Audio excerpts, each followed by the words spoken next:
Welcome to the coffee shop, everybody. This is your host and barista, Eric. And in today's video, I'm going to show you how to use the Stocashi, the latest indicator, to its fullest potential. So, like this video, subscribe to the channel, and I'm going to show you how this tool tells you everything you need to know about support, resistance, momentum, and some special little things. So let's get into it, people. Let's go.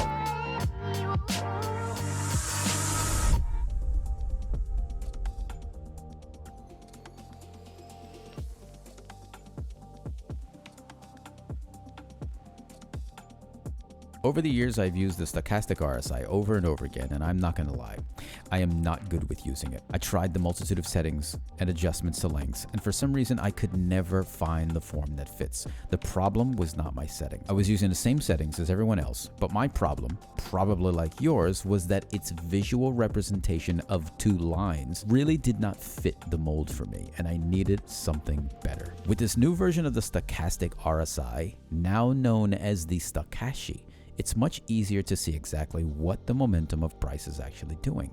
So in today's video, I'm going to show you all the key things that the Stocashi is showing you and what they mean. So stay tuned for the length of this video, and you're going to learn about the rolling top, rolling bottom, the uptrend, downtrend. You're going to learn about support and resistance. You're going to find the M for mountain and the W for the weak mountain. So the rolling top or rolling bottom equals uptrend, downtrend. That's what that means, okay? The rolling top or the rolling bottom. Now everybody knows, just like your price, just like your chart, okay? When you're in an uptrend, you want to find the bottom. If you're in an uptrend, you want to find the bottom and the top, right? And you want to be trading like as you're rolling through the bottom, you want to roll down through the top, you want to roll down through the bottom, right? That's what you want. Same thing, okay? You need your stochastic to do the same thing as price. This also applies to a downtrend, okay? Which ends up looking like that, okay? There you go, a little bit smaller because it's just smaller, there. And again, you want the rolling top and rolling bottom. So for this, you want to have moved down. You don't want to continue your downtrend until the Stocashi rolls down over the top, okay? And it starts moving down. Then it rolls up a little bit and it starts rolling down again. You want to catch these roll downs, right, from the top. And when you're in an uptrend, you want to catch the rolls up from the bottom. And that looks like these, rolling up and rolling up. You want a nice swoop coming up. And when you're in a downtrend, you want to catch the swoop, one down, here's another one down, here's another down. You want to catch those swoops coming down.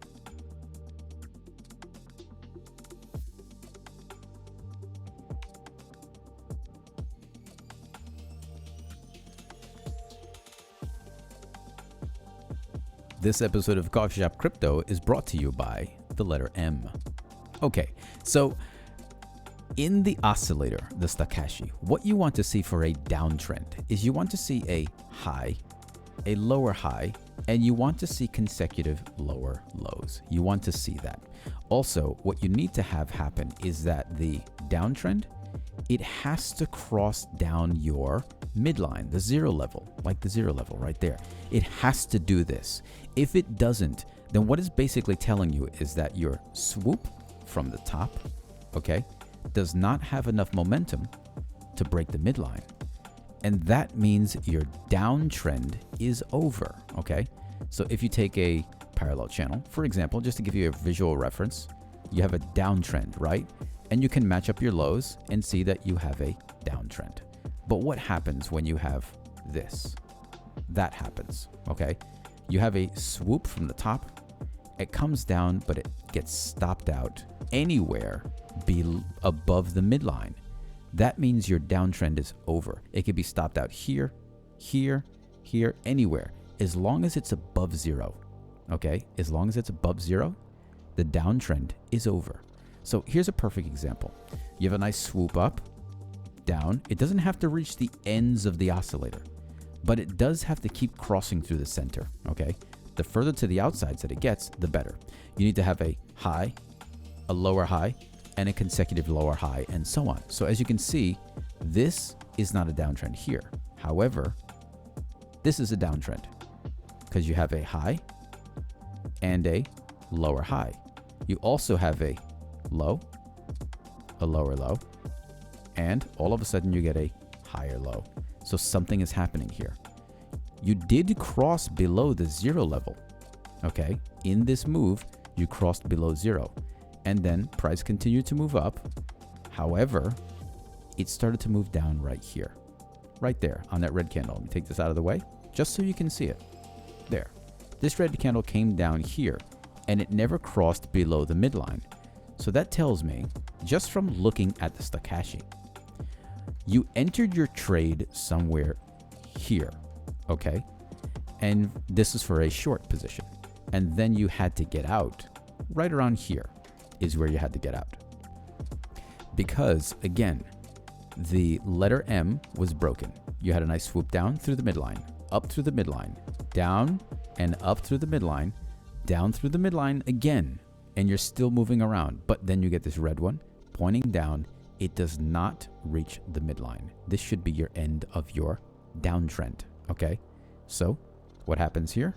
Yes, this is the end of the downtrend right here.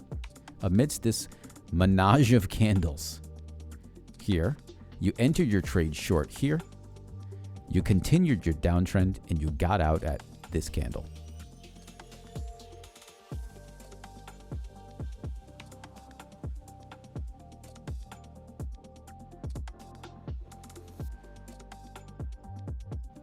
Just like the M for the mountain, you want to do this in reverse. You want to flip things over and have a W for an uptrend, right? So in an uptrend, obviously what you have is higher lows and higher highs. And you have that here. You have a high and a higher high, and wherever the next high is, as long as it's higher, right? And you also have a low and a higher low. So if I draw that out as a channel, you can see plainly that you have an uptrend. The same thing is what you want for your lows and your highs, primarily your lows on your Stocashi. You're really concerned about the lows in an uptrend, right? The lows in an uptrend. You want to make sure that you have a low one and a higher one and a higher one. You want to make sure that they're moving up. Now, how do you know when the uptrend is over? Okay, you're not using this for an entry indicator. Remember, you're using it to know that the momentum is gone, that there is no momentum. So just like this would be crossing through this midline, if it doesn't, then that means this leg will be interrupted. You always want to be able to cross up above the midline. Even a little bit, you want to cross up through the midline every single time in an uptrend. So here, you can see you have a leg down, you get a new low, lower than this one. Then you get a leg up, it crosses the midline, you're good. You get a leg down, crosses the midline, you're good. You get a higher low. Okay, this is your low, this is your higher low. That tells me that here is your entry for your price. You want to know when this trend is going to be over because you already have a low, a higher low, and a higher low, and it just keeps moving up. You want to make sure that the center of the W or the leg up has to cross above 0. And here you can see it does not. You have a leg up that starts here, another leg up. Don't really worry about this one because this won't happen for you. The only thing you're concerned about is that this one came down, it went to the midline, and it got stopped out. This is the end of your trend. And we take a look at price. You'll see that from here, you started your long position, and here you had to exit your long position because price will break down. And here we are. It doesn't look like much, right? But if I plot it out, you entered and you exited here. It is an uptrend. See, uptrend. If I stretch this out, you'll see that it's a nice uptrend. It's got a good amount to it, right? But mainly, you're doing this to see that your uptrend is over. So you want to make sure you get out of your trade. And if you look at the rest of the candles, you can see how they just break down. This is actually the last high of the price.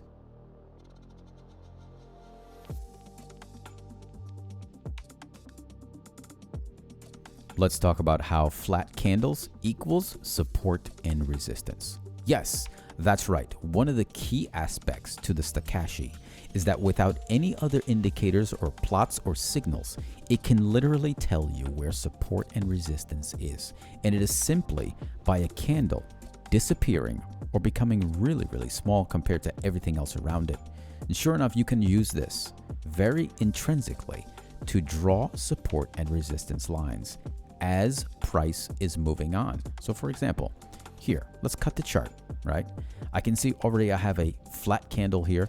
The green here is going to be the top of this candle, right? There's a resistance level. According to this, that's resistance. So if I move forward, I'm waiting to see another, there we go, here. Here's another really small candle, right? Really small compared to everything else around it. At the close of this candle, you could draw another line. And you're going to see automatically how price is respecting these levels. We drew this first one here at this point, right? And you can see already later on, price is already respecting this. You get a nice rejection of it. Here, we drew another one.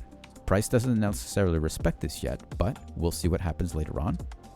Here I got another small one, but it's already on that line. Another small one, already on that line, no problem. Here, right here, really, really small one, see? Still respecting that. All right, everybody, so I'm just going to cut the video right there because you get the info. You're looking for the small candles, the ones that are almost invisible, and those are your support and resistance levels. I didn't want to have to go into the dynamics of all that stuff, but I just want to let you know that the initial model of the Stocashi was not to have all of these attributes, but I'm glad it did. So thanks for watching. I will see you all next time at the coffee shop. And of course, ask questions below, and by all means, bring me a latte. Any questions? Go ahead, shoot them to me directly. See you next time.